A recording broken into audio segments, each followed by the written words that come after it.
ഏവർക്കും നമസ്കാരം. ശുഭകരമാകട്ടെ, ദിനം സന്തോഷകരമാവട്ടെ, സൗഖ്യകരമാകട്ടെ, അനുഭവങ്ങളും അനുഭൂതികളും നമ്മെ ഏവരെയും നയിക്കുമാറാകട്ടെ. നമ്മള് ഒളിമ്പസ് സ്വാധ്യായത്തിന്റെ 4-ാം അധ്യായമായിട്ടുള്ള സുസ്ഥിരജീവന ഘടകങ്ങളുടെ 16-ാമത്തെ പാഠമാണിന്ന്. നിയമങ്ങളെ കുറിച്ചാണ്. എന്താണ് നിയമങ്ങൾ? അവ നമ്മുടെ പ്രയോഗത്തിന്റെ 3 തലങ്ങളിൽ എങ്ങനെയാണ് നിൽക്കുന്നത് എന്നുള്ളതിനെ കുറിച്ചാണ് നമ്മളിവിടെ പ്രതിപാദിക്കുന്നത്. അതിനെക്കുറിച്ച് പറയുന്നത് ഇങ്ങനെയാണ്: human social laws are established certain it is designed to ensure proper functioning. എന്താണ് സാമൂഹിക പരിസ്ഥിതിയിലെ നിയമം? പ്രകൃതിയിലെ ധർമ്മങ്ങൾ പാലിക്കപ്പെടാനായി മുൻ നിശ്ചിത വഴികളിലൂടെ യാത്ര ചെയ്യണമെന്ന നിയത നിഷ്കർഷകൾ ആണ് നിയമങ്ങൾ. സഹജമായ നിയത നിഷ്കർഷകൾ ഭാവനാത്മക ജീവിത ആസൂത്രണങ്ങളാൽ കൈമോശം വരുമ്പോൾ പുറത്തുനിന്നുള്ള നിയമങ്ങളെ ആശ്രയിക്കേണ്ടി വരും. ഈ നിയമങ്ങളുടെ കേവല പശ്ചാത്തലത്തിൽ പ്രകൃതി കൽപ്പിച്ച് സഹജവാസനകളാൽ ബോധ്യമാകുന്നതും ജീവിതാനുഭവങ്ങളാൽ ശിക്ഷിതമായതും സദ്ഗുരുവിന്റെ തദ്ദേശജ്ഞാനത്തിൽ നിന്നും ആർജിച്ചതും സമൂഹ പരിധികളെ സൂചിപ്പിക്കുന്നതും ധർമ്മത്തെ ലക്ഷ്യമാക്കുന്നതുമായ തദ്ദേശ ഗോത്ര കേന്ദ്രിത നിയമങ്ങളാണ് ഉണ്ടായിരുന്നത്.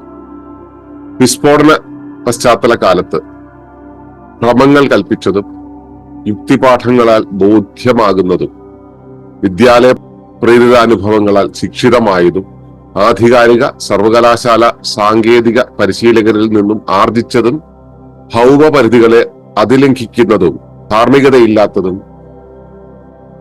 സാർവലൗകിക മനുഷ്യവർഗ സർവാധികാര കേന്ദ്രീകൃത നിയമങ്ങളാണ് നമ്മെ നയിക്കുന്നത്. ഇവയിൽ നിന്നും സുസ്ഥിര ജീവന യാത്രയ്ക്ക് വേണ്ടിയുള്ള അനുകൂല പശ്ചാത്തലത്തിൽ ധർമ്മങ്ങൾ കൽപ്പിച്ച് അനുഭവ പാഠങ്ങളാൽ ബോധ്യം ആകുന്നതും തദ്ദേശ ജീവിതാനുഭവങ്ങളാൽ ശിക്ഷിതമായതും സദ്ദർശനങ്ങളിൽ നിന്നും ആർജിച്ചതും ജീവപരിധികളിൽ സംരക്ഷിക്കുന്നതും ധാർമ്മികതയിൽ ഊന്നിയതുമായ സാർവലൗകിക പ്രകൃതി കേന്ദ്രിത നിയമങ്ങളാണ് നാം സ്വായത്തമാക്കി പാലിച്ചു പോകേണ്ടത്. വാചകഘടനയുടെ സങ്കീർണത ഇതിനകത്തുണ്ട്. എങ്കിലും നമ്മൾ സൂത്രം എന്ന രീതിയിൽ അത് അവതരിപ്പിക്കുമ്പോൾ കാച്ചിക്കുറിക്ക് അവതരിപ്പിക്കലേ കഴിയുള്ളൂ. അപ്പോ ഈ വിഷയത്തെക്കുറിച്ച് നമ്മൾ പറയുന്ന കാര്യം, നിയമം നിയതമായതാണ്. നിയമം നിയതമായിരിക്കണമെന്ന നിഷ്കർഷയാണ് നിയമം. നിയതമായത് നിയതിയാണ്. നിയതമായിരിക്കണം എന്നുള്ള നിഷ്കർഷയാണ് നിയമം. അപ്പോ സാമൂഹ്യമായ നിയമങ്ങൾക്ക് മുമ്പ് തന്നെ നമ്മൾ ആദ്യം മനസ്സിലാക്കേണ്ടത് വെച്ച് കഴിഞ്ഞാൽ പ്രകൃതിയിലെ എല്ലാ പ്രവർത്തനങ്ങൾക്കും ഒരു ക്രമം പ്രകൃതി കൽപ്പിച്ചു. നമ്മുടെ ശരീരം ഉണ്ടായിട്ടുള്ളതിനൊരു ക്രമമുണ്ട്. ശരീരത്തിന്റെ അവയവങ്ങളുടെ വിതരണത്തിനൊരു ക്രമമുണ്ട്. സമൂഹത്തിലെ ഘടകങ്ങളുടെ വിതരണത്തിനൊരു ക്രമമുണ്ട്. അങ്ങനെ എല്ലാത്തിനും ഒരു ക്രമമുണ്ട്. ഈ ക്രമം എന്ന് പറയുന്നത് വെറുതെ അങ്ങ് ഉണ്ടായതല്ല. ഒരു സൃഷ്ടി ഉണ്ടാകുന്ന സമയത്ത്, അല്ലെങ്കിൽ ഒരു രൂപകൽപ്പന ഉണ്ടാകുന്ന സമയത്ത്, അല്ലെങ്കിൽ ഒരു പ്രവർത്തനം ഉണ്ടാകുന്ന സമയത്ത് അത് പ്രവർത്തിച്ചു പോരുന്ന ഒരു ആവർത്തിത സ്ഥാനം, വന്നു ചേരുന്ന സ്ഥാനം ആണ് ആ ക്രമം എന്ന് പറയുന്നത്. ആ സ്ഥാനം അനുസരിച്ച് പ്രവർത്തിക്കുമ്പോഴാണ് അത് ഇനി തുടർന്നു വരുന്ന ഇതുപോലെ തന്നെയുള്ള വീണ്ടുമുള്ള പ്രവർത്തനങ്ങൾക്ക് കാരണമാകും. എന്റെ പിതൃക്കളുടെ ശരീരത്തിന്റെ പ്രവർത്തനങ്ങൾ എങ്ങനെയാണോ ആ പ്രവർത്തനങ്ങളുടെ ക്രമത്തെ ഞാൻ പിന്തുടർന്നുകൊണ്ടാണ് എന്റെ ശരീരത്തിനും ജീവസുറ്റതായി നിലനിൽക്കാൻ കഴിയുന്നത്. ഇത് എനിക്ക് അടുത്ത തലമുറയിലേക്ക് പകർന്നു കൊടുക്കാൻ കഴിയുമ്പോഴാണ് അതിനും ജീവനുള്ള ശരീരമായി നിലനിൽക്കാൻ കഴിയുന്നത്. ഇതിന്റെ ഇടയിൽ ചെറിയ ഭേദങ്ങളെല്ലാം വരാം. അതിനെയാണ് പരിണാമം എന്ന് പറയുന്നത്. എന്നാലും ഇത്തരത്തില് ഒരു ശരീരത്തിന്, അല്ലെങ്കിൽ ഒരു ജീവന്, അല്ലെങ്കിൽ പ്രകൃതിയിലെ ഏതൊരു സംവിധാനത്തിനും പ്രവർത്തിക്കുന്നതിന് ഒരു ക്രമം ഉണ്ടായിരിക്കും. ആ ക്രമം പൂർവ്വം നിശ്ചിതമായിരിക്കും. നേരത്തെ തന്നെ നിശ്ചിതമായിരിക്കും. ഇങ്ങനെയാണെന്നുള്ളത് നേരത്തെ തീരുമാനിച്ചിട്ടുണ്ടാവും. ആ തീരുമാനമായിരിക്കണം അത് ജീവിക്കുമ്പോൾ പാലിക്കേണ്ടത്. അത് തെറ്റിച്ചാൽ സ്വാഭാവികമായിട്ടും അത് പോയിക്കൊണ്ടിരിക്കുന്ന വഴിയിൽ നിന്നും മാറിപ്പോകും. അപ്പോ പ്രകൃതിയിലെ ധർമ്മങ്ങൾ പാലിക്കപ്പെടാനായി മുൻ നിശ്ചിത വഴികളിലൂടെ യാത്ര ചെയ്യണം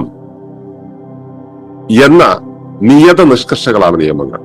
നേരത്തെ ഡിഫൈൻ ചെയ്ത് വെച്ചിട്ടുള്ള വഴികളിലൂടെ യാത്ര ചെയ്യണമെന്ന് നിഷ്കർഷിക്കുന്നുണ്ട്. അപ്പൊ നമുക്ക് ഒരു ആരോഗ്യം ഉള്ള വ്യക്തിയായി നിലനിൽക്കണമെങ്കിൽ നമ്മൾ ഈ വഴി പോയിരിക്കണം എന്നുള്ളത് നിഷ്കർഷയാണ്. ആ നിഷ്കർഷയിലൂടെ പോകുക ആണ് നമ്മൾ ചെയ്യേണ്ടത്. നിഷ്കർഷയിലൂടെ പോകണം എന്ന് ശരീരം നിരന്തരം ആവശ്യപ്പെട്ടുകൊണ്ടിരിക്കും. ആ ആവശ്യത്തെയാണ് നമ്മൾ നിയമം എന്ന് പറയുക. സഹജമായ നിയമനിഷ്കർഷകൾ നമ്മുടെ ശരീരത്തിനകത്തുണ്ട്. ജനിക്കുമ്പോൾ തന്നെ നമുക്ക് അവ കിട്ടുന്നുണ്ട്. പക്ഷെ ജീവിതം എന്ന് പറയുന്നത്, പ്രത്യേകിച്ച് മനുഷ്യന്റെ ജീവിതം എന്ന് വെച്ചാൽ ഭാവനാത്മക ജീവിതമാണ്. അപ്പൊ ഭാവനയുള്ള ജീവിതത്താൽ ഈ ജീവിതത്തെ ആസൂത്രണം ചെയ്യുമ്പോൾ, ഭാവനയുള്ള ജീവിതം കൊണ്ട് ആ ജീവിതക്രമത്തെ ആസൂത്രണം ചെയ്യുന്ന സമയത്ത് നമുക്ക് ഈ അകത്തു നിന്നും കിട്ടുന്ന നിഷ്കർഷകൾ ഉണ്ടല്ലോ, ഇത് കൈമോശം വന്നു പോകും. അകത്തു നിന്നും സഹജമായി കിട്ടുന്ന ആ നിഷ്കർഷകൾ, നിയമങ്ങൾ കൈമോശം വന്നു പോകും. അപ്പോ പുറത്തു നിന്നുള്ള നിയമങ്ങളെ ആശ്രയിക്കേണ്ടി വരും. നമുക്കറിയാം, പുറത്തു നിന്നുള്ള നിയമം എന്ന് പറയുന്നത് ഗുരു നിയമം എന്ന് പറയുന്നതിനെ ആശ്രയിക്കേണ്ടി വരും. അല്ലെങ്കിൽ അത് നടപ്പിലാകും. അങ്ങനെ തന്നെയാണ് നടപ്പിലാവുക. അപ്പൊ ഗുരുനിയമങ്ങൾ നേരിട്ട് എക്സിക്യൂട്ട് ചെയ്യപ്പെടുന്നതിന് മുമ്പ് തന്നെ ഈ അകത്തു നിന്നുള്ള നിയമങ്ങളെ പാലിക്കാൻ തൊട്ടു പുറത്തു നിന്നുള്ള കുറച്ച് നിയമങ്ങൾ ഉപയോഗിക്കുന്നതാണ് സാമൂഹ്യ നിയമങ്ങൾ എന്ന് പറയുന്നത്.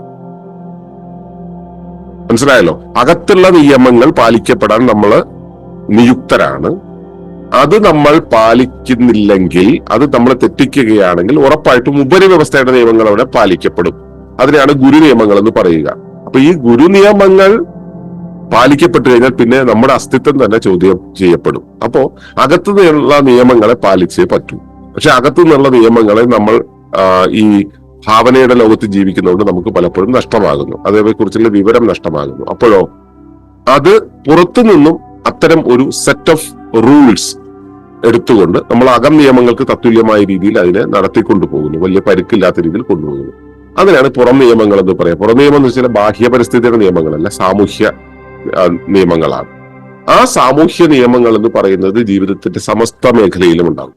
ആരോഗ്യകാര്യത്തില്, ഭക്ഷണത്തിന്റെ കാര്യത്തില്, ചിന്തയുടെ കാര്യത്തില്, പെരുമാറ്റത്തിന്റെ കാര്യത്തില്, അതുപോലെ തന്നെ വിനിമയത്തിന്റെ കാര്യത്തില്, ധനത്തിന്റെ കാര്യത്തില്, വിഭവ സ്വീകരണത്തിന്റെ കാര്യത്തില്, സാങ്കേതികതയുടെ കാര്യത്തില്, പിന്നെ യാത്രയുടെ കാര്യത്തില്, ഗതാഗതത്തിന്റെ കാര്യത്തില്, പിന്നെ ലൈംഗികതയുടെ കാര്യത്തിൽ, ഇണയുടെ കാര്യത്തിൽ, കുടുംബത്തിന്റെ കാര്യത്തിൽ, സ്വകാര്യ സ്വത്തിന്റെ കാര്യത്തിൽ, ലോകത്തുള്ള ജീവിതവുമായി ബന്ധപ്പെടുന്ന മുഴുവൻ കാര്യങ്ങളും പ്രകൃതി നിഷ്കർഷിച്ചിട്ടുള്ളതിന് തത്തുല്യമായിട്ട് അല്ലെങ്കിൽ അതിന് സമാന്തരമായിട്ട് നമ്മളൊരു നിയമം ഉണ്ടാക്കി വെച്ചിട്ടുണ്ട്. സാമൂഹ്യമായിട്ടുള്ളൊരു നിയമം ഉണ്ടാക്കി വെച്ചിട്ടുണ്ട്.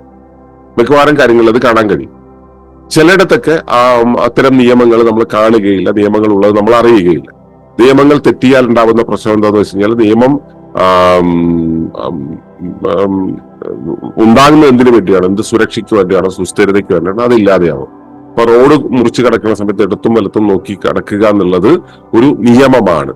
ഈ നിയമം എന്നുള്ളത് പാലിച്ചില്ലെങ്കിൽ ആരും നമ്മളെ പ്രോസിക്യൂട്ട് ചെയ്യുകയൊന്നുമില്ല. പക്ഷേ നിയമങ്ങൾ പാലിക്കാതെ പോയിട്ടുണ്ടെങ്കിൽ ചിലപ്പോൾ ജീവിതം നഷ്ടമായി എന്ന് വരും.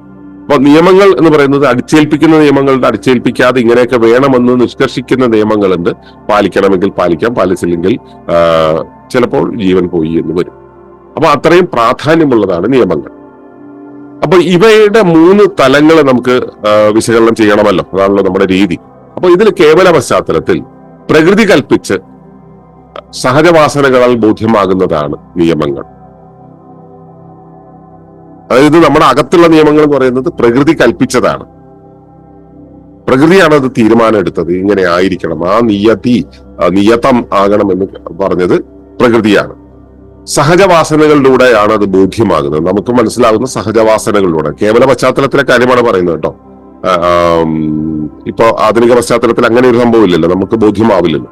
അപ്പൊ കേവല പശ്ചാത്തലത്തില് സഹജവാസനകളാണത് ബോധ്യമാകുന്നത്. എന്നിട്ടോ അത് മാത്രം മതിയോ? സഹജവാസന കൊണ്ട് ബോധ്യമാകുന്നത് മാത്രമല്ല നിയമം. ജീവിതാനുഭവങ്ങളാൽ ശിക്ഷിതമാകുന്നത്. നമ്മൾ ജീവിച്ചു, പൊതുലോകത്ത് ജീവിക്കുന്ന സമയത്ത് ജീവിതത്തിന്റെ പലതരം അനുഭവങ്ങൾ ഉണ്ടായി. അവയാൽ നമുക്ക് ശിക്ഷണം ഉണ്ടായി. നമ്മൾ ശീലനം ചെയ്തു, അതിനെ പലതരത്തിൽ ശീലിച്ചു. അങ്ങനെ ശിക്ഷിതമായത് അതെന്താണോ അത് നിയമം. അപ്പോ നമ്മള് ഈ മുമ്പേ പറഞ്ഞ റോഡിലൂടെ നടക്കുമ്പോ സൈഡ് ചേർന്ന് നടക്കണം എന്ന് പറയുന്നത് ജീവിതാനുഭവം കൊണ്ട് ആണ്. നമ്മൾ റോഡിലേക്ക് ഇറങ്ങുമ്പോൾ വലിയ വലിയ വാഹനങ്ങൾ അതിലെ കടന്നു പോകുന്നു.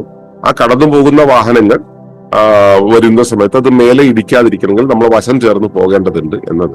ഒരു വാതില് അകത്തൂടെ കിടക്കുമ്പോൾ പുറത്ത് വലിയ ചില വ്യക്തികൾ കടന്നു വരുമ്പോൾ നമ്മളൊന്ന് മാറിക്കൊടുക്കണം. അത് നിയമമാണ്. ആ നിയമം എന്ന് പറയുന്നത് ലിഖിത നിയമമല്ല, അലിഖിത നിയമമാണ്. അപ്പൊ ഇത് അങ്ങനെ ജീവിതാനുഭവങ്ങളിൽ നിന്നാണ് ആ അലിഖിത നിയമം നമ്മൾ ശിക്ഷണം ചെയ്യപ്പെടുന്നത്. അതുപോലെ തന്നെ സദ്ഗുരുവിന്റെ തദ്ദേശജ്ഞാനത്തിൽ നിന്നും ആർജിച്ചത്. ആദ്യത്തെ സദ്ഗുരു ആരാണ്? അമ്മയാണ്. രണ്ടാമത്തേത് പിതാവ്. അപ്പൊ നമുക്കറിയാം പഞ്ചഗുരുത്വങ്ങളെ കുറിച്ച്. അപ്പൊ സദ്ഗുരുവിന്റെ പ്രത്യേകത എന്താ? ഈ ഗുരുവിന് നമ്മളെ പഠിപ്പിക്കുന്നതിൽ നിന്നും നമ്മളെ ധർമ്മത്തിൽ എത്തിക്കുക എന്നത് മാത്രമേ ലക്ഷ്യമായിരിക്കൂ. നമ്മിൽ നിന്നും അവരൊന്നും നേടുന്നുണ്ടാവില്ല. സദ്ഗുരുവിന്റെ ലക്ഷണം അതാണ്. നമ്മളിൽ നിന്നും അവരൊന്നും നേടില്ല, നമ്മളിൽ നിന്നും അവർക്ക് നേടേണ്ടതില്ല. പകരം നമ്മളെ ധർമ്മത്തിൽ എത്തിക്കുക എന്നുള്ളതാണ് അവരുടെ ഉദ്ദേശ്യം. നമ്മുടെ ധർമ്മവുമായി ആണ് ആ പരമ്പര ബന്ധപ്പെടുന്നത്. അപ്പൊ അതാണ് സദ്ഗുരുവിന്റെ പ്രത്യേകത. അപ്പൊ സദ്ഗുരുവിന്റെ തദ്ദേശ ജ്ഞാനത്തിൽ നിന്നും ആർജിച്ചതായിരിക്കും ആ നിയമങ്ങൾ. അതായത് നമ്മൾ സഹജവാസനയിൽ നിന്നും നിയമങ്ങളെ അറിഞ്ഞു, ജീവിതാനുഭവങ്ങളിൽ നിന്നും നിയമങ്ങളെ അറിഞ്ഞു. ഇനി മൂന്നാമത് നമ്മൾക്ക് കുറെ വിശ്വാസ പ്രമാണങ്ങളുണ്ട്. ഈ വിശ്വാസ പ്രമാണങ്ങൾ നമ്മളിലേക്ക് വരുന്നത് എങ്ങനെയാണ്? നമ്മുടെ കാരണവന്മാർ, ഗുരുകാരണവന്മാർ നമുക്ക് പകർന്നു തരും. അവർക്ക് അത് എവിടെ നിന്നാണ് കിട്ടുന്നത്? അവരുടെ തദ്ദേശജ്ഞാനത്തിൽ നിന്നും, അവരുടെ ജീവിതാനുഭവത്തിൽ നിന്നും. അവരുടെ ജീവിതാനുഭവം എന്ന് വെച്ചാൽ വ്യക്തിപര അനുഭവം മാത്രമല്ല, സാമൂഹ്യമായ ജീവിതാനുഭവങ്ങളിൽ നിന്നും അവർക്ക് അത് ലഭിക്കുന്നു. അപ്പോ സദ്ഗുരുവിന്റെ തദ്ദേശജ്ഞാനത്തിൽ നിന്നും ആർജിച്ചതും. ഇനി അടുത്ത ഇതിന്റെ നിയമത്തിന്റെ പ്രത്യേകത മറ്റൊന്നു കൂടിയുണ്ട്. സമൂഹ പരിധികളെ സൂചിപ്പിക്കുന്നത്. ഏതുവരെ പോകാം, നിങ്ങൾക്ക് എങ്ങനെ എത്രത്തോളം പെരുമാറാം, എത്രത്തോളം എടുക്കാം, എന്തൊക്കെ ചെയ്യാം, എന്തൊക്കെ ചെയ്യരുത്, ആ പരിധികളെ, നമുക്ക് സമൂഹ പരിധികളെ സൂചിപ്പിച്ചു തരുന്നതാണ് ഈ നിയമങ്ങൾ എന്ന് പറയുന്നത്. എത്രത്തോളം സമൂഹ പരിധികൾ ഉണ്ടെന്നുള്ളത് നമുക്ക് കൃത്യമായിട്ട് ബോധ്യപ്പെടുത്തി തരുന്നതായിരിക്കും. പിന്നെ ധർമ്മത്തെ ലക്ഷ്യമാക്കുന്നത്. കൃത്യമായിട്ടും ഞാൻ സദ്ഗുരുവിന്റെ കാര്യം പറഞ്ഞ പോലെ നമുക്ക് എന്താണോ ധർമ്മം, ആ ധർമ്മത്തെ മാത്രമാണ് ലക്ഷ്യമാക്കുന്നത്. എന്താണോ ചെയ്യേണ്ടത് അതാണ് ധർമ്മം. ആ ധർമ്മത്തെ മാത്രം ലക്ഷ്യമാക്കുന്നതായിരിക്കും. തദ്ദേശത്തിലുള്ള തദ്ദേശ ഗോത്ര കേന്ദ്രിത നിയമങ്ങളാണ് ഇവിടെ ഉണ്ടായിരുന്നത്. പഴയകാലത്ത് അവയാണ് ഉണ്ടായിരുന്നത്. ഇതിപ്പോഴും നമ്മൾ കാട്ടിലേക്ക് കയറി നോക്കിയാല് മനുഷ്യന്റെ സ്വാധീനമില്ലാത്തിടത്ത് നോക്കിയാലാണ് അതിന്റെ ഒറിജിനൽ ഫോം കാണാൻ കഴിയുക. ജീവജാലങ്ങളിൽ, ഗോത്രങ്ങളിൽ, ജീവികളുടെ ഗോത്രങ്ങളിലൊക്കെ ഇത് കാണാൻ കഴിയും. അവരെല്ലാം തന്നെ അവരുടെ ആ നിഷ്കർഷകൾക്കനുസരിച്ചാണ് പോവുക. അവിടെ വെളിയിൽ നിന്നൊരു ഒരു സിസ്റ്റത്തിന് സ്വാധീനം ഉണ്ടാവില്ല. അതേസമയം നമ്മളെ നാട്ടിൻപുറത്തൊരു പട്ടി എടുത്താലോ, പശുവിനെ എടുത്തു കഴിഞ്ഞാലോ, കാക്കയെ എടുത്തു കഴിഞ്ഞാലോ, അവിടെ എല്ലാം മനുഷ്യൻ നൽകിയ ആധുനിക വ്യവസ്ഥയിൽ നിന്ന് നൽകുന്ന ഒരുപാട് കാര്യങ്ങളുടെ സ്വാധീനം ഉണ്ടായിരിക്കും എന്നത് മനസ്സിലാക്കണം. അതുകൊണ്ടാണ് കാട്ടിൽ പോയി നോക്കാൻ പറഞ്ഞത്. ഇനി നമ്മൾ ഇതിലൂടെ കടന്നുപോയി വന്നു കഴിഞ്ഞപ്പോ നമ്മൾ ഈ തദ്ദേശ ഗോത്ര കേന്ദ്രിത നിയമങ്ങൾ പിന്നീട് വികസിച്ച് നമുക്കറിയാം അത് വിസ്ഫോടനത്തിലെത്തുമെന്ന്. ആ വിസ്ഫോടന പശ്ചാത്തല കാലത്ത് എന്താണ് ഉണ്ടാകുന്നത്? നമുക്ക് നിയമങ്ങൾ കിട്ടുന്നത് എങ്ങനെയാണ്? നിയമങ്ങൾ വെച്ചാൽ ഇതിങ്ങനെയാണെന്ന് പ്രകൃതി കൽപ്പിച്ചപ്പോ ഇപ്പൊ നമുക്ക് മനസ്സിലാകുന്നത് എങ്ങനെയാണ്? ഭ്രമകൽപ്പനകളിലൂടെയാണ്. ഭ്രമങ്ങളാണ് നമ്മളെ കൽപ്പിച്ചത്. അതായത് ഇപ്പോ നമ്മൾ പുസ്തകങ്ങളിലൂടെ കാണുന്നു, പുസ്തകത്തിൽ കാണുന്നത് ശരിയാണ്. വിഷ്വൽ മീഡിയയിൽ കാണുന്നു, അതിലൂടെ കാണുന്നത് ശരിയാണ്.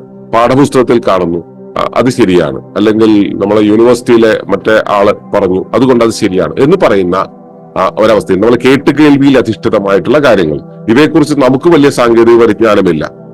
നമ്മള് മറ്റേ പൗരാണിക ഗ്രന്ഥങ്ങളിൽ പറഞ്ഞിട്ടുണ്ടെന്ന് ഒരാൾ പറഞ്ഞിട്ടുണ്ടെങ്കിൽ ഉടനെ നമുക്ക് അതിനെ എതിർക്കാൻ ഭയങ്കര 100 കയ്യും കാലും ഒക്കെ വരും. അതേസമയം പ്രാമാണികം എന്ന് കരുതുന്ന ശാസ്ത്ര ജേണലുകളിൽ പറഞ്ഞിട്ടുണ്ടെന്ന് ആരെങ്കിലും പറഞ്ഞാൽ, അല്ലെങ്കിൽ ഏതെങ്കിലും ഒരു വാട്സപ്പ് സന്ദേശത്തിൽ കണ്ടാൽ പിന്നെ അത് ആധികാരികമാണ് നമ്മൾ വിശ്വസിക്കുകയും അത്രത്തോളം വിശ്വാസികളായി തീർന്നിരിക്കുകയാണ് നമ്മൾ. അപ്പൊ ആ വിശ്വാസമാണ് നമ്മുടെ ഭ്രമത്തിന് കാരണം. അത്തരത്തിലുള്ള വിശ്വാസങ്ങൾ അധികാരികൾ പറഞ്ഞിട്ടുള്ള, അല്ലെങ്കിൽ സാങ്കേതികമായി പറഞ്ഞിട്ടുള്ള, അല്ലെങ്കിൽ ശാസ്ത്രീയം എന്ന ലേബൽ കൊടുത്തിട്ടുള്ള ഏത് കാര്യത്തെയും നമ്മൾ അങ്ങ് വിശ്വസിക്കും.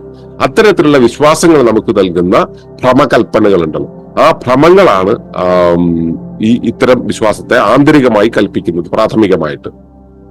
പിന്നെ യുക്തിയുടെ പാഠങ്ങൾ കൊണ്ട് ബോധ്യമാകും. നമ്മൾ ചില കാര്യങ്ങളെ എങ്ങനെയൊക്കെ നമ്മൾ ഉപയോഗിച്ച് പഠിച്ചു. ഇപ്പോ സാങ്കേതികമായി ശാസ്ത്രീയമായി ചെയ്യുന്ന കാര്യങ്ങൾ ശരിയാണ്, അപ്പൊ ശാസ്ത്രീയം എന്ന ലേബൽ കണ്ടു, ഉടനെ യുക്തിയാൽ നമ്മൾ അതിനെ അംഗീകരിച്ചു.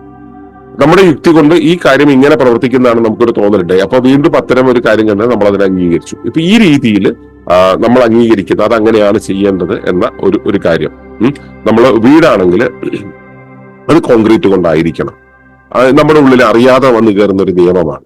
നമ്മളിപ്പോ പ്രധാനമന്ത്രി വീട് കെട്ടാൻ പണം തരുന്നു. അപ്പൊ 650 സ്ക്വയർ ഫീറ്റിൽ വീട് കെട്ടണം. ആ വീട് കെട്ടുന്നത് മറ്റേ ഓടിട്ടാൽ പറ്റില്ല, അത് വാർപ്പ് വീടായിരിക്കും, സിമെന്റും കമ്പിയും ഒക്കെ ഉപയോഗിച്ചുകൊണ്ടുള്ള വാർപ്പ് വീടായിരിക്കണം. അപ്പൊ ഇത് ആരും പറയാതെ തന്നെ ഒരു അലിഖിത നിയമമായിട്ട് നമ്മുടെ ഉള്ളിലേക്ക് കയറുന്നു. ഇതിന് കാരണമാകുന്നത് എന്താണ്? യുക്തിയുടെ പാഠങ്ങൾ. സമൂഹത്തിനകത്ത് യുക്തി നൽകിയിട്ടുള്ള ഒരുപാട് പാഠങ്ങളുണ്ട്. ആ പാഠങ്ങൾ നമ്മളിലേക്ക് വന്നു കയറിയതാണ്. അതിലൂടെ നമ്മൾ ബോധ്യമായതാണ് ഇത്തരത്തിലുള്ള ചില നിയമങ്ങൾ. ആരെങ്കിലും പറഞ്ഞിട്ടുണ്ടോ, നിർബന്ധം പറഞ്ഞിട്ടുണ്ടോ? ഇല്ല. പക്ഷെ അങ്ങനെ ചെയ്താൽ മാത്രമേ നമുക്ക് ഫണ്ട് കിട്ടുള്ളൂ എന്നുള്ളത് കൊണ്ട് അതാണ് ശരിയെന്ന് നമ്മൾ വിശ്വസിക്കുന്നുണ്ട്. നമ്മൾ ആ വഴിയാണ് ചെയ്യുക.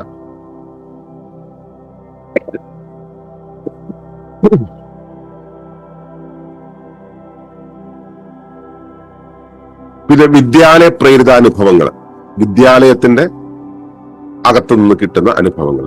വിദ്യാലയത്തിൽ നിന്നും വിദ്യ കിട്ടുന്നു. ആ വിദ്യയാണ് നമ്മളെ പ്രേരിപ്പിച്ചിട്ടുള്ളത്. എന്തെല്ലാം കാര്യങ്ങളാണ് വേണ്ടത്, ഇപ്പോ നമ്മൾ എങ്ങനെ ഞാറ് നടണം, എങ്ങനെ കൃഷി ചെയ്യണം, അവിടെ എങ്ങനെ ഉഴണം എന്നുള്ള കാര്യങ്ങൾ നമ്മൾ നമ്മുടെ സ്കൂൾ പാഠപുസ്തകത്തിൽ ചെറിയ ക്ലാസ്സിൽ വെച്ച് കഴിഞ്ഞാൽ ഇങ്ങനെയാണ് കൃഷി ചെയ്യേണ്ടത് നമ്മളെ വേലപ്പന്റെ പാഠപുസ്തകത്തിൽ നമ്മൾ പഠിച്ചു. വേലപ്പനെ കുറിച്ചുള്ള പാഠത്തിൽ നിന്നും പഠിച്ചിട്ട് ഇതിങ്ങനെയാണ് ജീവിക്കേണ്ടത് നമ്മൾ മനസ്സിലാക്കി. ആ മനസ്സിലാക്കുന്നതനുസരിച്ച് ജീവിതത്തെ നമ്മൾ രൂപപ്പെടുത്തി. അപ്പോ കൃഷിയിടത്തിൽ നമ്മൾ പാലിക്കേണ്ട കാര്യങ്ങൾ എന്താണെന്നുള്ള നിയമം, ആ നിയത നിഷ്കർഷ എന്ന് പറയുന്നത് വിദ്യാലയത്തിൽ നിന്നും പ്രേരിപ്പിക്കപ്പെട്ടായിട്ട് കിട്ടി. പിന്നെ അവിടുന്ന് തന്നെ അത് നമ്മൾ പ്രാക്ടിക്കലാക്കുകയും ചെയ്തു. ശിക്ഷണം ചെയ്യപ്പെട്ടു. ഇങ്ങനെയാണ് ചെയ്യേണ്ടത്, ഇത്ര രാസവളർണം ഇന്ന രീതിയിലായിരിക്കണം, വീട് കിട്ടുമ്പോൾ ഇങ്ങനെ ചെയ്യണം, അസുഖം വന്നാൽ ഇന്ന ഡോക്ടറടുത്തേക്ക് ഓടിപ്പോണം, തിളപ്പിച്ചാർച്ച വെള്ളം കുടിക്കണം. ഇതെല്ലാം നമ്മൾ വിദ്യാലയ പ്രേരിത അനുഭവങ്ങളാൽ ശിക്ഷിതമായതാണ്. ഇനിയോ നമ്മൾ ഇതെല്ലാം ഈ ശിക്ഷണം നമുക്ക് കിട്ടുന്നത് നമ്മളിങ്ങനെ എടുത്തു വെക്കുന്നത് അവിടെ നിന്ന് ആധികാരിക സർവകലാശാലകളിൽ നിന്ന്, സാങ്കേതിക പരിശീലകളിൽ നിന്നും ആർജിച്ചതാണ്. ഇത്തരം കാര്യങ്ങൾ ആർജിച്ചു വെക്കുന്ന സമയത്ത് അത് നമ്മുടെ പരിധികളെയെല്ലാം നമുക്ക് ജീവിക്കാൻ നിയമങ്ങൾ അനുശാസിക്കുന്ന അല്ലെങ്കിൽ പ്രകൃതിയുടെ നിയമങ്ങൾ അനുശാസിപ്പിക്കുന്ന ഭൗമ പരിധികളെ സൂക്ഷിക്കുന്നുണ്ടോ ചോദിച്ചാൽ ഇല്ല, സൂക്ഷിക്കുന്നില്ല. ഇതെല്ലാം നമ്മൾ പാലിച്ചു പോരുന്നു. ഈ നിയമങ്ങളെല്ലാം തന്നെ അന്ധമായി നമ്മൾ വിശ്വസിച്ചു പോരുന്നുണ്ട്. പക്ഷെ ഭൗമ പരിധികളെ അതിലംഘിക്കുന്നു. പ്ലാനറ്ററി ബൗണ്ടറീസ് എന്ന് പറയുന്ന ആ ഒരു സംഭവത്തെ നമ്മൾ അല്പം പോലും മെയിൻറ്റെയിൻ ചെയ്യുന്നില്ല, അതിലംഘിക്കുന്നു. ഇതിന്റെ കാരണം എന്താ? ധാർമ്മികതയില്ലാത്ത ജീവിതം. തീരെ ധാർമ്മികത, ധർമ്മമായിട്ട് എന്താണോ ചെയ്യുന്നത്, ധർമ്മം പാലിക്കുക എന്നുള്ളൊരു ആശയമല്ല. ഇവിടെ ഈ അതോറിറ്റേറിയൻ സിസ്റ്റം നമ്മളെ ഏൽപ്പിച്ച നിയമങ്ങൾ, അവർ നമ്മളെ പഠിപ്പിച്ച കാര്യങ്ങൾ, അത് ഫോളോ ചെയ്യുക എന്നുള്ളത് മാത്രമാണ് ഉണ്ടാകുന്നത്. അതുകൊണ്ട് തന്നെ ഈ ഒരു വ്യവസ്ഥയെ, അതായത് വിസ്ഫോടന പശ്ചാത്തലത്തിലുള്ള വ്യവസ്ഥയെ സാർവലൗകിക മനുഷ്യവർഗ സർവാധികാര കേന്ദ്രിത നിയമങ്ങൾ ആണ് നയിക്കുന്നതെന്നാണ് പറയുന്നത്. അതായത് സാർവലൗകികം, ലോകത്തെ എല്ലായിടത്തും ഇത് ഒരുപോലെയാണ് പ്രവർത്തിക്കുന്നത്. അമേരിക്കയിലാണെങ്കിലും ശരി, ഇന്ത്യയിലാണെങ്കിലും ശരി, കൊറിയയിലാണെങ്കിലും ശരി, ഇത് ഇങ്ങനെയാണ് പ്രവർത്തിക്കുക. അപ്പൊ എല്ലായിടത്തും അത് കൊണ്ടുവന്നു. കാരണം അതിന്റെ കോറായി നിൽക്കുന്ന ഒരു കാര്യം എന്ന് പറയുന്നത് മനുഷ്യവർഗമാണ്, മനുഷ്യകേന്ദ്രിതമാണ് ഈ സിസ്റ്റം എന്ന് പറയുന്നത്. ഹ്യൂമൻ സെൻട്രിക്, ആന്ത്രോപ്പോസെൻട്രിക് എന്ന് പറയുന്നതാണ്. മനുഷ്യൻ മാത്രമാണ്, അതിന്റെ അകത്ത് പിന്നെയും സബ് ക്ലാസിഫിക്കേഷൻ വരുന്നുണ്ട്. വർഗമാണ്, അതായത് അതോറിറ്റേറിയൻസ്. തൊഴിലാളികൾക്കോ അല്ലെങ്കിൽ സാധാരണക്കാർക്കോ ഇത് നിയന്ത്രിക്കാൻ പറ്റുമോ? ഇല്ല. അപ്പൊ ഇത് നിയന്ത്രിക്കുന്ന ട്രെൻഡ് മേക്കിങ്ങിന്റെ ഒരു സൊസൈറ്റി ഉണ്ട്. ആ സൊസൈറ്റിയെ നിയന്ത്രിക്കുന്നത് ആരാണ്? ഈ വിഭവങ്ങളെ മുഴുവൻ കൈയാളാൻ തയ്യാറായിരിക്കുന്ന, അതിനുവേണ്ടി കാര്യങ്ങൾ മെനയുന്ന സർവാധികാര കേന്ദ്രങ്ങളാണ്. അപ്പോ അങ്ങനെയുള്ള മനുഷ്യ വർഗ സർവാധികാര കേന്ദ്രിതമായിട്ടുള്ള നിയമങ്ങളാണ് ഇവിടെ നമ്മളെ നയിക്കുന്നത്. അതിന് ധാർമ്മികതയില്ല, അതിന് ഭൗമ പരിധികളെ കുറിച്ചുള്ള കൺസേൺ ഇല്ല. അത് യൂണിവേഴ്സിറ്റികൾ വഴി നമുക്ക് പകർന്നു തരുന്ന കാര്യങ്ങളാണ് നമ്മൾ ആർജിക്കുന്നത്. അത് യുക്തിപാഠങ്ങളിലൂടെ ആണ് നമ്മളത് പഠിക്കുന്നത്. അത് നമ്മുടെ ഉള്ളിൽ സൃഷ്ടിക്കുന്നത് ഭ്രമങ്ങളാണ്. ആ ഭ്രമകൽപ്പനകളിൽ നിന്നാണ് നമ്മൾ ഇതിനെ എടുത്ത് നമ്മൾ ഇത്രത്തോളം വിസ്ഫോടനാത്മകമായ ഒരു അവസ്ഥയിലേക്ക് വന്നു ചേർന്ന് നിൽക്കുന്നത്. ഇതിങ്ങനെ പോയാൽ അധികമൊന്നും കണ്ടു, പ്ലാനറ്ററി ബൗണ്ടറീസിന്റെ എല്ലാം ആ ബാരിയർ എല്ലാം തെറ്റിക്കഴിഞ്ഞു. ഇനി അധികകാലം പോവില്ല. അപ്പോൾ വഴിമാറിയപ്പെട്ടു. അങ്ങനെ വരുമ്പോഴാണ് അനുകൂല പശ്ചാത്തലം എന്ന് പറയുന്നത് എന്താണെന്നുള്ളത് വരുന്നത്. അപ്പോ സുസ്ഥിര ജീവന യാത്രയ്ക്ക് വേണ്ടിയാണ് ഈ അനുകൂല പശ്ചാത്തലത്തേക്ക് നമ്മൾ നീങ്ങുന്നത്. അവിടെ ധർമ്മങ്ങളാണ് കാര്യങ്ങളെ കൽപ്പിക്കുന്നത്. എന്ത് നടക്കണം, എന്തായിരിക്കണം എന്നുള്ളത് ധാർമ്മിക ബോധത്തിൽ നിന്നാണ് അവിടെ ധർമ്മങ്ങളാണ് കൽപ്പിക്കുന്നത്. അനുഭവ പാഠങ്ങളാൽ ബോധ്യമാകുന്നതാണ്. ഇപ്പൊ നമ്മൾ സുസ്ഥിര ജീവിത സമൂഹത്തെ കുറിച്ചാണല്ലോ പറഞ്ഞു വരുന്നത്. അപ്പൊ അവിടെ ധർമ്മങ്ങളാണ് ഈ ഒരു കമ്മ്യൂണിറ്റിയുടെ നിയമങ്ങളെ നയിക്കേണ്ടത്, അല്ലെങ്കിൽ അതിനകത്ത് ജീവിക്കുന്ന വ്യക്തികളുടെ നിയമങ്ങളെ നയിക്കേണ്ടത്. അവിടെ അനുഭവങ്ങളാണ് പാഠങ്ങളാകേണ്ടത്. ഇന്ന കാര്യങ്ങളെല്ലാം അനുഭവിച്ചു, അതിനെ നമ്മൾ പാഠങ്ങളാക്കണം. അല്ലാണ്ട് പാഠപുസ്തകത്തിൽ കണ്ടു, ആരെങ്കിലും പറഞ്ഞു എന്നുള്ള കാര്യങ്ങളല്ല. പിന്നെ തദ്ദേശ ജീവിതാനുഭവങ്ങളാൽ ശിക്ഷിതമാകണം. ആ നിയമങ്ങൾ നമ്മൾ എടുക്കേണ്ടത് പ്രാദേശികമായി നമ്മൾ ജീവിക്കുമ്പോൾ അവിടെയുള്ള ജീവിതാനുഭവങ്ങൾ കൊണ്ട് ശിക്ഷിതമാകുന്നതായിരിക്കണം നമുക്ക് കിട്ടുന്ന നിയമങ്ങൾ. അല്ലാതെ ആരെങ്കിലും പറഞ്ഞു കേട്ടത് വെച്ചിട്ടല്ല. ഇവിടെ പ്രാദേശികമായിട്ട് ഇപ്പൊ പാടൂര് വെള്ളം പൊങ്ങുന്നു, അപ്പൊ വെള്ളം ഇനി കെട്ടിടം കെട്ടുന്ന സമയത്ത് വെള്ളം പൊങ്ങാൻ ഇത്രത്തോളം സാധ്യതയുണ്ട്, ഡാം തുറന്നാൽ വെള്ളം തുറങ്ങും എന്ന രീതിയിൽ മുൻകൂർ കണ്ടുകൊണ്ട് വേണം അവിടുത്തെ അടുത്ത കെട്ടിടങ്ങളുടെ നിർമ്മിതിക്കുള്ള അനുമതി നമ്മുടെ അംഗങ്ങൾക്ക് കൊടുക്കാൻ. അപ്പൊ ഈ രീതിയിൽ പ്രാദേശിക അല്ലെങ്കിൽ തദ്ദേശ ജീവിതാനുഭവങ്ങളെ ശിക്ഷിതമാകുന്നതും സദ്ദർശനങ്ങളിൽ നിന്നും ആർജിച്ചതും, സദ്ഗുരു മാത്രമല്ല സദ്ദർശനങ്ങൾ, ഇപ്പോ ഇക്കോ സ്പിരിച്വാലിറ്റി, ഡീപ് ഇക്കോളജി അല്ലെങ്കിൽ ഇക്കോ സൈക്കോളജി തുടങ്ങിയ വിഷയങ്ങളുണ്ടല്ലോ, അല്ലെങ്കിൽ റഫറൻഷ്യൽ ഇക്കോളജി തുടങ്ങിയ സദ്ദർശനങ്ങളുണ്ടല്ലോ, ഗാന്ധിയൻ കാഴ്ചപ്പാടുകൾ, സൂഫി ദർശനങ്ങൾ, യോഗിക് കാഴ്ചപ്പാടുകൾ, ഇത്തരത്തിലുള്ള സദ്ദർശനങ്ങളിൽ നിന്നും ആർജിച്ചത്. അപ്പൊ ഇങ്ങനെയൊക്കെയാണ് ജീവിക്കേണ്ടത് എന്നതിനെ കുറിച്ച് ദാർശനികന്മാര് പറഞ്ഞു വെച്ചിട്ടുണ്ട്. അവയിൽ നിന്നും നമ്മൾ സ്വീകരിക്കുന്നതിൽ യാതൊരു തെറ്റുമില്ല.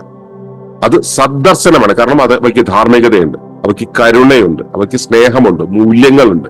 ആ മൂല്യങ്ങളിൽ ആധാരമായിട്ടുള്ള ആ സദ്ദർശനങ്ങളിൽ നിന്നും ആർജിച്ചതും ജീവപരിധികളെ സംരക്ഷിക്കുന്നതുമായിരിക്കണം. ഈ പ്ലാനറ്ററി ബൗണ്ടറീസിനെ മുഴുവൻ ബ്രേക്ക് ചെയ്ത് പോയാലും എനിക്ക് ബാധകമല്ല എന്നുള്ള രീതിയില്ല. ഓരോ ജീവന്റെ നിയമത്തെയും ജീവാവകാശത്തെയും സംരക്ഷിക്കുന്നത്. അതുകൊണ്ടാണ് ഒളിമ്പസിലെ ആളുകൾ ഈ കൃഷി ചെയ്യേണ്ടി വരുന്നു എന്നുള്ള സമയത്ത് പലപ്പോഴും ചെടികളെ വലിക്കേണ്ടി വരാറുണ്ട്. അതൊക്കെ ഈ അടുത്ത കാലത്ത് വന്നിട്ടുള്ള രീതികളാണ്. നമ്മൾ പക്ഷെ ചെടികളെ വലിക്കില്ല, പൂവുകൾ പറിക്കില്ല. ഒളിമ്പസിലെ സ്ത്രീകൾ പൂ ചൂടില്ല. ഒളിമ്പസിന്റെ അകത്തൂടെ പോകുന്ന ആളുകൾ, വിശ്വാസികളാണെങ്കിലും പൂ പൂജിക്കാൻ എടുക്കില്ല. അപ്പോ മറ്റൊരു ജീവിയെയും ഹനിക്കുന്ന ഒരു കാര്യവും ചെയ്യാത്തത്, ആ ജീവപരിധികളെ സംരക്ഷിക്കുന്നത്, സമ്പൂർണമായി ധാർമ്മികതയിൽ ഊന്നുന്നതുമായ സാർവലൗകിക പ്രകൃതി കേന്ദ്രിത നിയമങ്ങളാണ് നാം സ്വായത്തമാക്കി പാലിച്ചു പോകേണ്ടത്. എന്നാൽ മാത്രമേ സുസ്ഥിരത എന്നുള്ളത് സാധ്യമാകുള്ളൂ. സാർവലൗകികമായിട്ടുള്ള പ്രകൃതി കേന്ദ്രിത നിയമങ്ങളെ നമ്മൾ ആധാരമാക്കേണ്ടതുണ്ട്. അത് റോഡിൽ കൂടെ നടക്കുന്നതിനാണെങ്കിലും ശരി, ലൈംഗികതയുടെ കാര്യത്തിലാണെങ്കിലും ശരി, ഭക്ഷണത്തിന്റെ കാര്യത്തിലാണെങ്കിലും ശരി, വിശ്രമത്തിന്റെ കാര്യത്തിലാണെങ്കിലും, പരസ്പര ബന്ധത്തിന്റെയും സ്വത്തിന്റെയും അല്ലെങ്കിൽ ഗൃഹനിർമ്മാണത്തിന്റെയും വാഹനം ഉപയോഗിക്കുന്നതിന്റെയും അല്ലെങ്കിൽ വിദ്യാഭ്യാസത്തിന്റെയും ഏത് കാര്യത്തെ, ജീവിതവുമായി ബന്ധപ്പെടുന്ന ഏത് കാര്യത്തെയും എടുക്കുകയാണെങ്കിലും ആ കാര്യങ്ങൾ നടപ്പിലാക്കണമെങ്കിൽ പ്രകൃതി കേന്ദ്രിതമായിട്ടുള്ള നിയമങ്ങളെ വേണം ആധാരമാക്കേണ്ടത്. അല്ലാതെ ഈ വിസ്ഫോടനാത്മകമായ വഴിയിലൂടെ പോവുകയാണെങ്കിൽ നമ്മളും ഇനിയുള്ള തലമുറകളും ഇവിടെ ഇല്ലാതായി തീരും എന്നുള്ളതാണ് നമുക്ക് മനസ്സിലാവുന്നത്. അപ്പോ മനുഷ്യന്റെ സാമൂഹ്യ പരിസ്ഥിതിയിൽ നിയമങ്ങൾക്ക് വല്ലാതെ പ്രസക്തിയുണ്ട്. അവയെ നമ്മൾ എടുക്കേണ്ടത് ഏത് അളവിലാണ്, ഏത് അർത്ഥത്തിലാണ്, എവിടെ നിന്നുമാണ്, എത്രത്തോളമാണ് എന്ന കാര്യമാണ് നമുക്ക് ബോധ്യപ്പെടേണ്ടത്. ഇത് വളരെ ഡീറ്റെയിൽഡ് ആയിട്ട് പഠനം നടന്നിട്ടുള്ള, ഇനിയും നടക്കേണ്ടിയിരിക്കുന്ന ഒരു ഏരിയയാണ്. എന്നുവെച്ചാൽ നിയമം, പൊതുസമൂഹത്തിലെ നിയമം വെച്ചിട്ടല്ല ഞാൻ പറയുന്നത്. ഈ പറയുന്ന അവസ്ഥയിൽ ഒളിമ്പസ് പോലുള്ള സുസ്ഥിര സമൂഹങ്ങളുടെ പശ്ചാത്തലത്തിൽ ഇത്തരം കാര്യങ്ങളിൽ വളരെ ഡീറ്റെയിൽ ആയിട്ടുള്ള പഠനങ്ങൾ ഇനിയും നടക്കേണ്ടതുണ്ട്. കാരണം ഞാൻ ആവശ്യത്തിലേറെ എന്നെ കൊണ്ടാവുന്നത്രയും ഞാൻ ചെയ്തു വെച്ചിട്ടുണ്ട്. അതുപോലെ തന്നെ എനിക്ക് സിമിലർ ആയിട്ടുള്ള പല ആളുകളും ലോകത്തിന്റെ പല ഭാഗത്തുണ്ടായിരിക്കും. അവരും ഇതുപോലെ പഠിച്ചു വെച്ചിട്ടുണ്ടായിരിക്കും.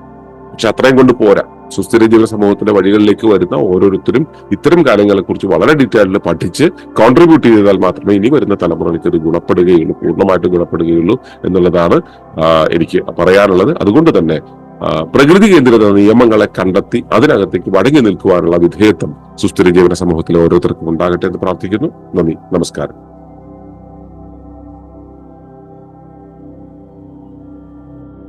ഈ വിഷയം ഇഷ്ടമായെങ്കിൽ ഒന്ന് ലൈക്ക് ചെയ്യുക, കമന്റ് ചെയ്യുക, ഷെയർ ചെയ്യുക. നിങ്ങൾ പ്രകൃതിയെ ഇഷ്ടപ്പെടുന്നുവെങ്കിൽ ഈ ചാനൽ സബ്സ്ക്രൈബ് ചെയ്യുക.